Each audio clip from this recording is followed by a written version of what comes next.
A cemetery operator is in trouble with the state again. WREG problem solver Stacey Jacobson explains how News Channel 3's reporting led to change. This is ridiculous. When we first met Eddie Hayslett, he was mourning his late wife and having major issues with the cemetery where she's buried. Then his daughter saw our story on WREG. It makes me feel pretty bad because I'm going to be buried there. That problem solver's investigation revealed issues with Stonemore, the company that owns the Forest Hill cemeteries in Memphis and others. When the family contacted the problem solvers, they also learned they could file a complaint with the Tennessee Board of Funeral Directors.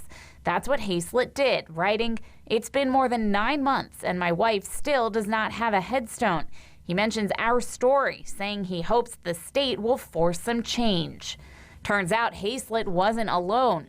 In the year since our first story on Stonemore aired, we tracked more than 30 other disciplinary actions against the company, with fines of more than $70,000. That's 3 times more than they had the year before. So I'm sure a lot of people didn't know they could file a complaint. You have to pay for your consequences. I put it that way. So they should have been fined. They're a large company, third largest in the states for cemetery, mausoleum, funeral home management. We spoke with State Senator Ed Jackson when body fluids were found leaking from a mausoleum at a Stonemore cemetery in his area.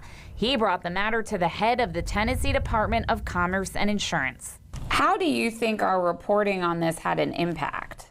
For public knowledge, know what's happening, what's going on, I think it was important.